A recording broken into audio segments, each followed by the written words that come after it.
To make it to the top, you have to deal with adversity. It's how you handle yourself when you're successful.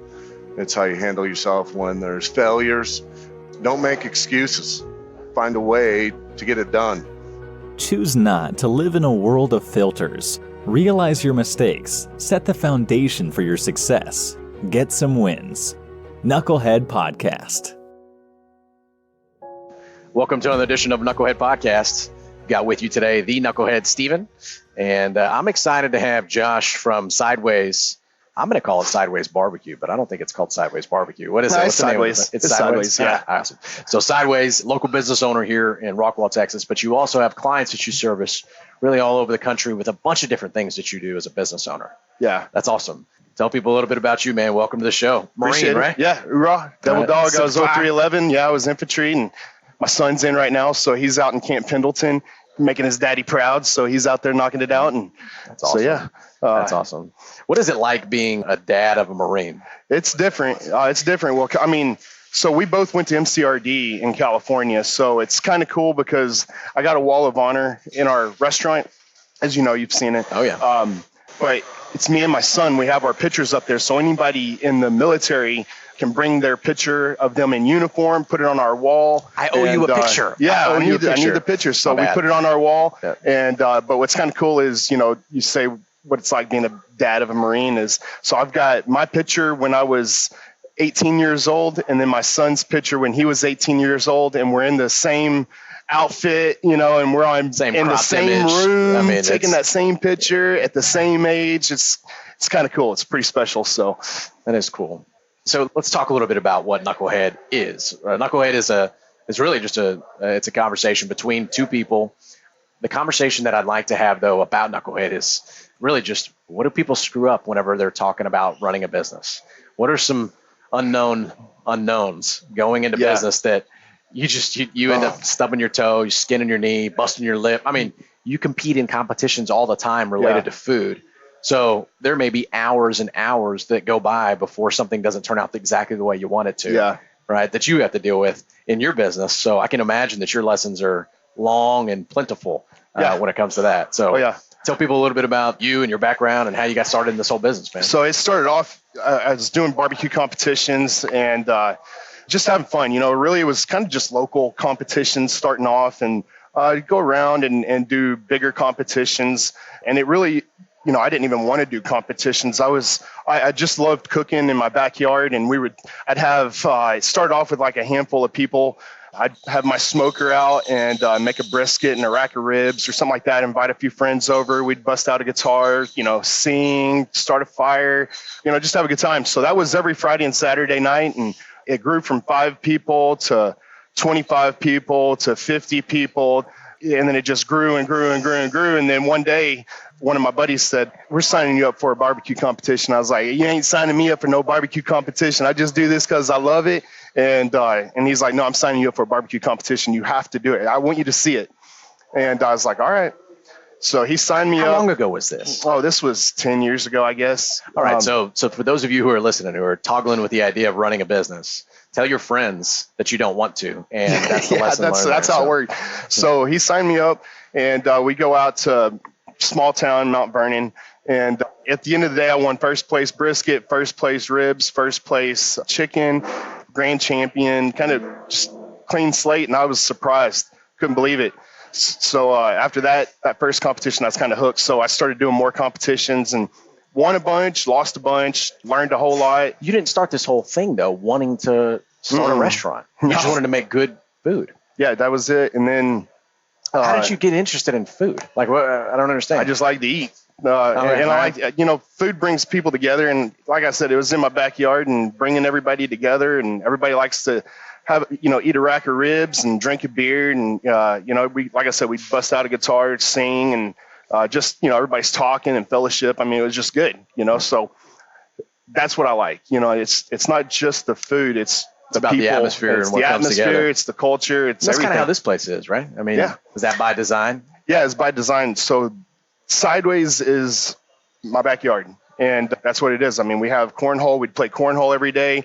We'd like I said, we'd have the band or guitar, the same food. Everything's the same. So, well, everybody who's listening, you can hear some sounds behind us. I mean, we're sitting on his stage, right? He's got a stage right in the middle of his restaurant. And when it comes to restaurants, people understand you make money by serving food on tables. Yeah. Right.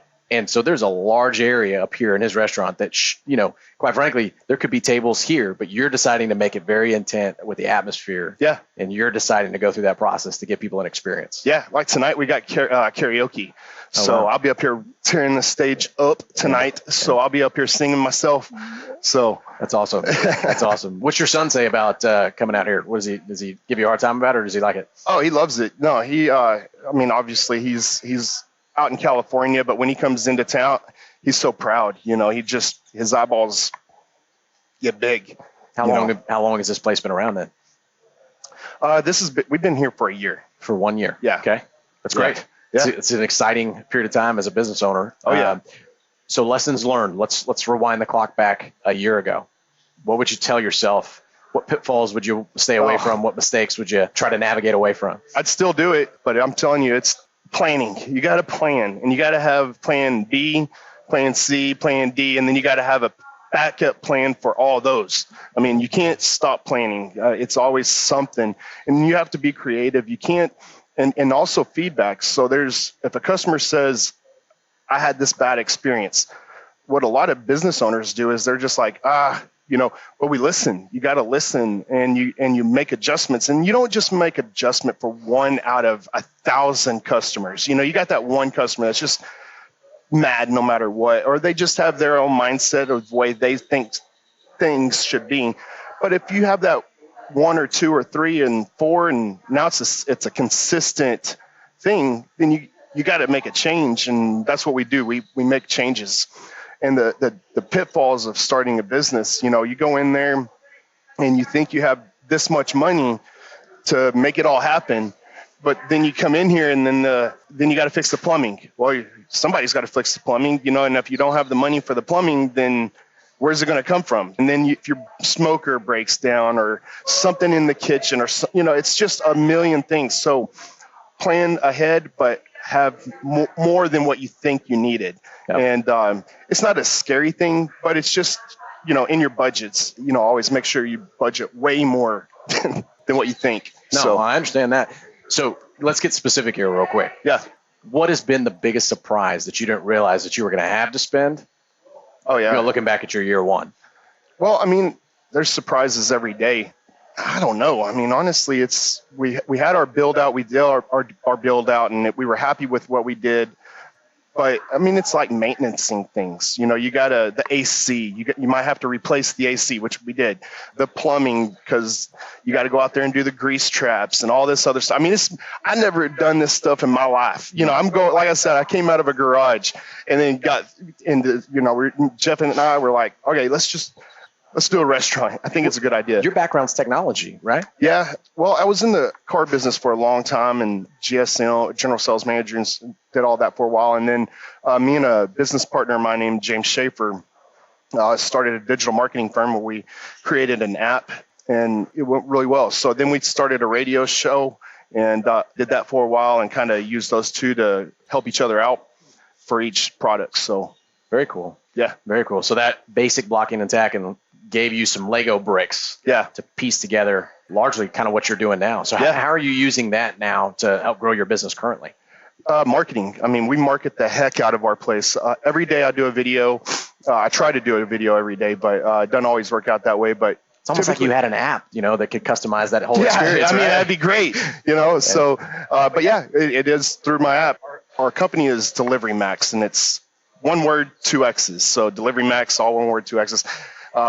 So we do everything through there. We do videos, everything. I mean, we market the heck out of this place. And what I've really found that gets a lot of traction are how-to videos. So anybody can just put up a video and say, hey, everybody, come on out to Sideways BBQ. That's great. But give them something that draws them in. Everybody wants to know how we make our brisket. Well, go to our YouTube channel, subscribe to it, and you see how I make my brisket step by step by step. YouTube. What's the channel name? Sideways. Sideways. Yeah. and then you subscribe, hit that bell icon, and you'll see all of our videos. You want to know how we make our ribs? I do a how-to video on how we make our ribs. I did some, today I'm uploading a chicken wing video. So we're going to show you how we do our chicken wings. That's awesome. So yeah. It's interesting that you're talking about that. Today's episode is largely brought to you through collaboration by Vet Training and Coaching. It's actually a veteran transition organization out in San Diego. One of my buddies, Chris Hoffman, is running it, but part of what his outreach is to let veteran business owners, because you serve some time in the military, he wants to get his message out there for people who actually want to run a business or want to get clear on what their next steps are. Yeah. That's what he's doing, is he's sponsoring this show so your message can get out there to people. That's awesome. So love that. Yep, absolutely, man. So we do a lot of, so like the Band of Brothers, I'm part of the Band of Brothers here in Rockwall, and it's a veteran deal. Anybody that was in the military can be in there. And I also do the Veterans Court. So any veteran that gets their first DWI, we help them, we do a Veterans Court. We put them through a series of classes. If they finish the entire class for the year, then they're off scot-free. It's expunged. They don't owe any fees. Our judge is kind enough to be part of that and let these guys off the hook. But they got to, like I said, they got to go to our class. It's the first Friday of every month, and we typically buy them some food and go through the class and share stories and just testimonies and those sort of things. It's interesting that they don't talk about that through the recruiting process. When you get in the military, you're like, yeah. When you get out, if you happen to get yourself into some trouble, there's other guys who have been there, done that. Yeah, can help you through that process. So it's an incredible service, man. So what's one thing that you would say to yourself, rewinding back the clock a little bit, you're in your garage and you're telling yourself, hey, listen, there's going to be a restaurant that's right on the water. It's actually right on Lake Ray Hubbard here in Rockwall in a few years, and you're going to actually run and own this restaurant. What would you tell yourself? Well, I'll tell you what, I would be very surprised to even have that in my head, because I had my first beer I came to Rockwall I had right here at my bar back when it used to be called Agave, and that was my first beer in Rockwall right there.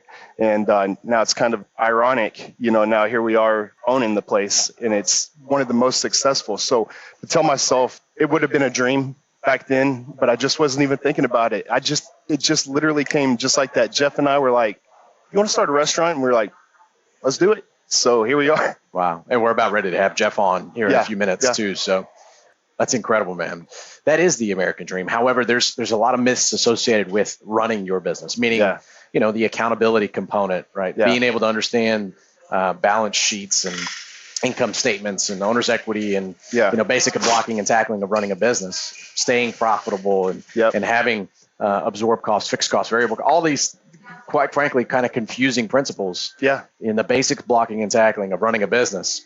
What would be some advice to somebody that you would have if they wanted to take all of those basics and take it to another level? What are some best practices that you've experienced to avoid some of those kind of knucklehead moments in growth that you're going to experience? You're going to stub your toe. You're going to screw up. We learn every day, but I would always have a partner.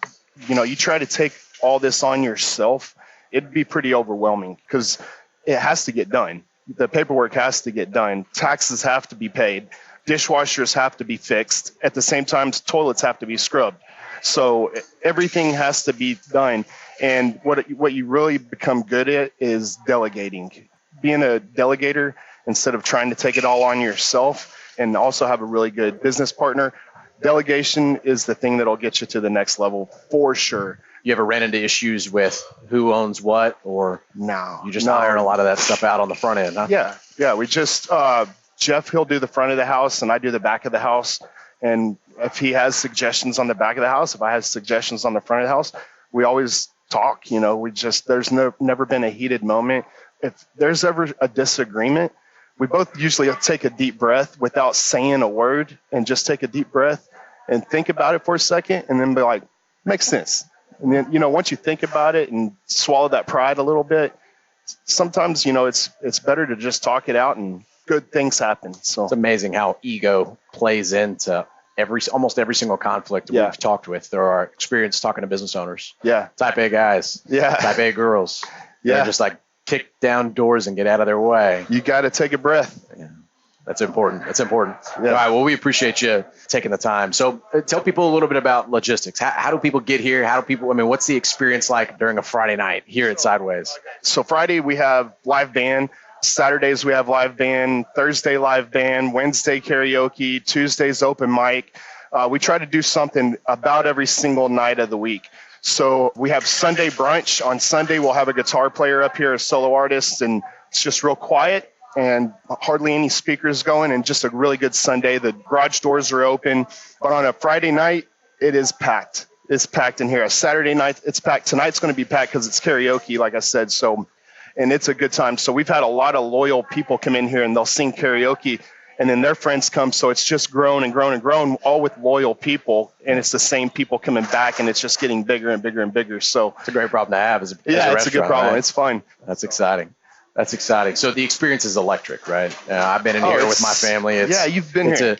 It's a family environment, and you can cater to somebody who's, largely just experimenting with being out and away from their parents, to all the way up to somebody who wants to have a wholesome experience as a family. Yeah. It's everything. It's not, on Friday and Saturday, it'll get a little bit loud in here, but everything else is pretty quiet, laid back. But at night, it does, like you said, it gets electric. It's a lot of people, but a lot of fun. Good food too. Yeah. Pretty good food. Yeah, not bad. I know the cook. That's awesome. That's awesome. Well, I appreciate you. So at Knucklehead, we come out with a new podcast episode every Tuesday, right? Sometimes we spice together some of these video series featuring local businesses, that type of thing. So what we're doing here is we're coming up with a bonus episode. This is bonus content. If you're listening to this right now, this is actually bonus content. Nice. Right? It's the extras. What is it that makes Sideways special? What's the differentiator in your business that's a little extra than maybe some other things that are out there?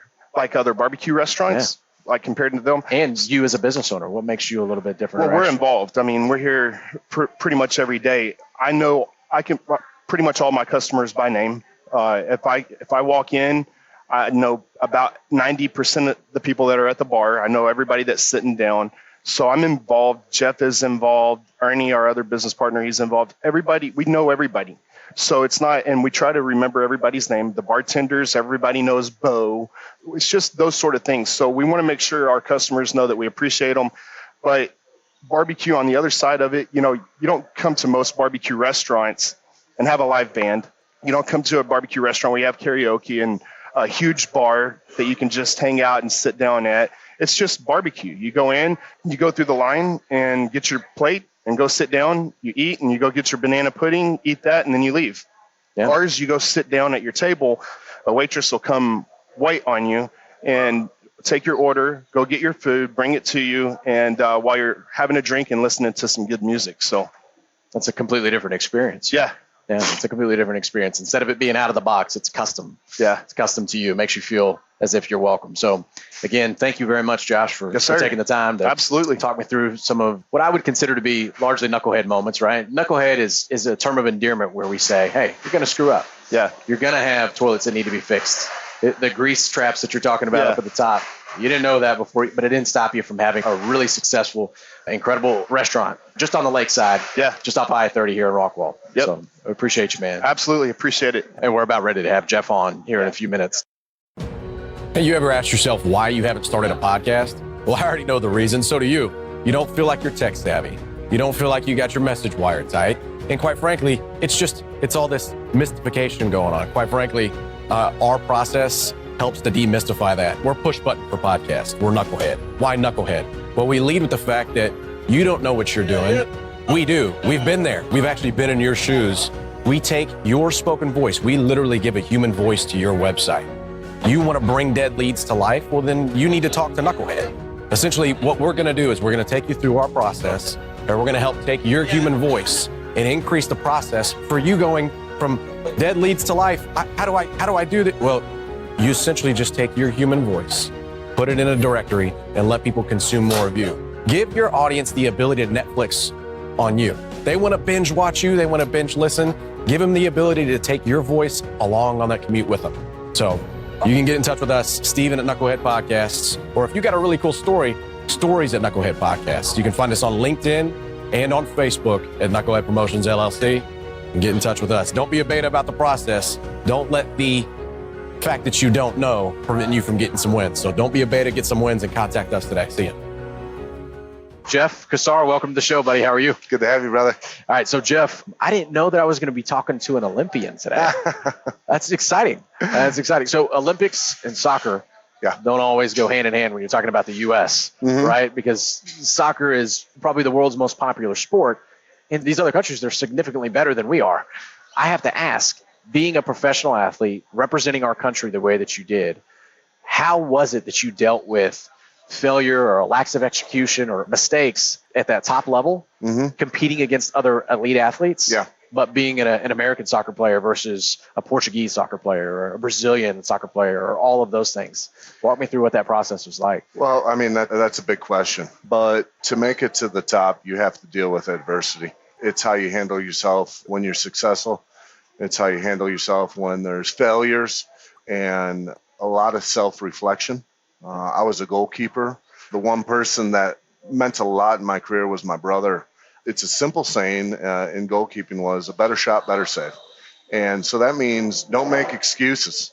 It's find a way to get it done. That's kind of pretty much how I live my life. Was your brother older or was he younger? Oh, he's older. I'm the baby. Older brother, older sister, and baby Jeff. And they've been very instrumental in my life, along with my parents. That's incredible. How much bigger? Are we talking about just older, or was he? Yeah, I am 45. My brother is 55. My sister is 52.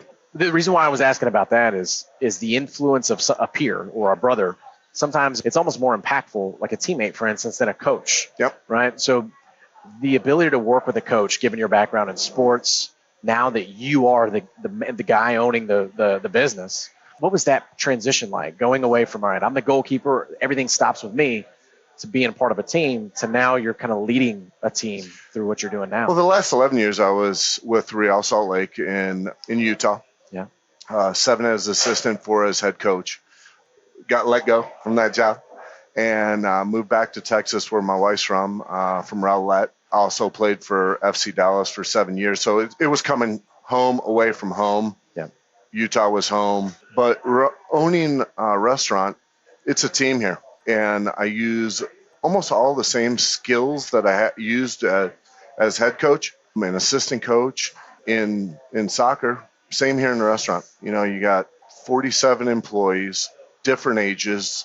Some have kids, some have been married, some are divorced, and it's how you work with each individual. No one is the same, and it's trying to, instill the values of Sideways, but also a little bit of understanding what they're going through in life, and trying to be there for them. And, here at Sideways, we talk about family, and we have our own dysfunctional family here at Sideways.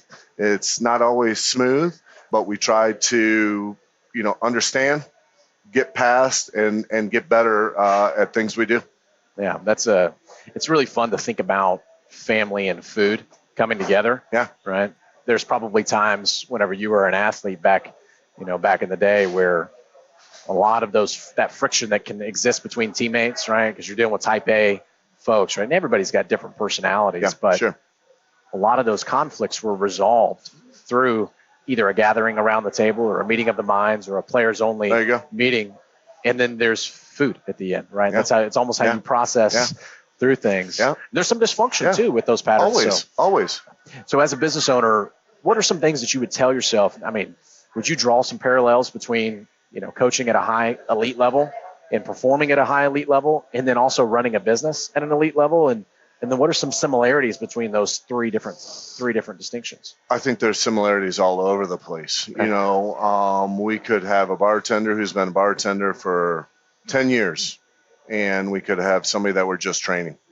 As an owner, you try to put proper management in place, coach them on how to then coach the people under them, right? And get to the same goal that we want to. We've been blessed here at Sideways to hire some people that have been with us since day one. And moving to a city, hiring people that we haven't known anything about. They've been loyal, they've been trustworthy, they've gone above and beyond to help us as owners, to help Sideways as a restaurant, and we couldn't be more blessed. In this business, there's a lot of turnover. And what we try to do is make this a place where you're happy to come to work. There's a lot of understanding going on. Is there ever mass confusion? Is there ever people that just aren't doing it? Absolutely. But try to teach compassion, understanding, and then, wondering before they walked in, what was their day like? Yeah. What was their day like? Did they experience something at home? Did they have to pick up their kid from school because something happened, and just understanding and getting through it.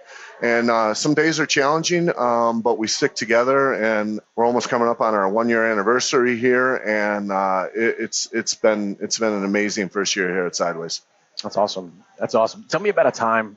I want to switch gears to a second, back to your playing days. Yeah. Right. And then let's jump forward a little bit to see what's the future for Sideways, right? Because this experience, a lot of small towns that want to have amenities, that want to have this atmosphere. I'm sure that there's more Sideways coming, right? But we'll talk about that in just a second. Let's go back to your playing days for a second.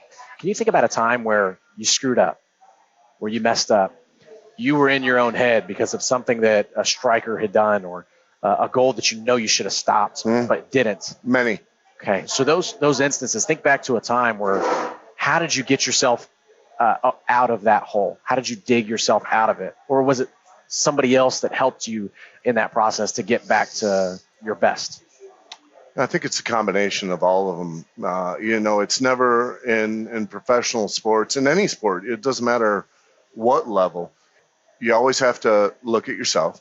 You lean on veteran leadership to help you through times. You lean on coaching staff to help you through times. You lean on teammates to help you through times. It's never one thing, but the ones that make it to the top are always very self-critical of themselves, and they're honest with themselves. And when you're honest with yourself and you can say, I need to get better in this area, then it makes it much, much easier. Same thing in owning a restaurant. I mean, listen, I owned a restaurant in Utah.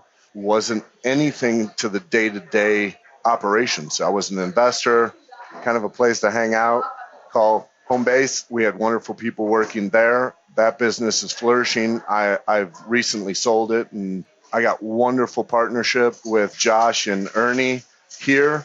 We got a great team, great employees. It's never one thing to make it successful, that's for sure.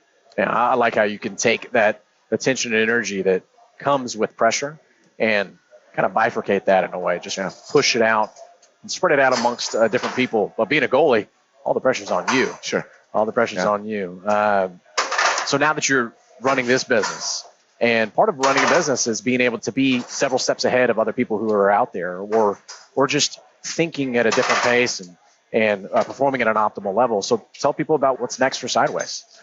We've had, let's just say 16 to 20 people approach us for opening Sideways. It could be in California, it could be in Memphis, could be in one yesterday in Wisconsin, all over the United States, obviously a few here in Texas as well. What we're trying to do right now is, listen, we don't have this place mastered yet. There's things we need to improve on, and we're coming up on 1 year. We're trying to master this one location, and then from there growing and not spreading ourselves too thin to where our product here in the town that we live in doesn't do well. We want to take care of our town. Both Josh and I live right here. Ernie lives just up the road a little bit in Royce City, but we want to try to do it in the right time. We're trying to grow our catering business right now, which almost seems like a complete another business on top of owning a restaurant. So we're trying not to spread ourselves too thin. With that being said, we're also waiting for the right person to do the franchising with, somebody that's, this is Josh and I's and Ernie's baby. Josh and I are here almost every single day, and we want to make sure that it's done right.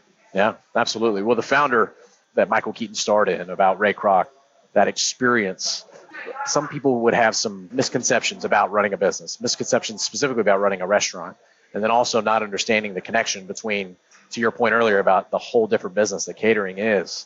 So it's probably a avoiding of a knucklehead moment to push that distance, to push that off. I understand. We have many knucklehead moments here. Many. Yeah, I understand. Well, we say that as a term of endearment because, quite frankly, every one of us screw up. Yeah. Not one of us out here is perfect or got it all figured out. But together, what we can do is we can largely learn from each other. Well, Jeff, I appreciate you taking some time. Anything you want to leave these guys with? Now, listen, we thank you for your support Knucklehead. That's what we're about. Is we wanted to have Sideways here in our community, take care of our friends, family, and our friends and family are growing and growing and growing and growing, and that's what we wanted to do. Yeah, that's what it's all about. You got great leadership, right? Great leadership and a good culture, and somebody who played a sport that's growing like soccer. Now you can deal with that wave of interest, kind of like the wave of interest is happening for Sideways too. So it's exciting. Thank you, brother. Yeah, you bet. Appreciate you, man. Take care of yourself. All right, bye. Thanks.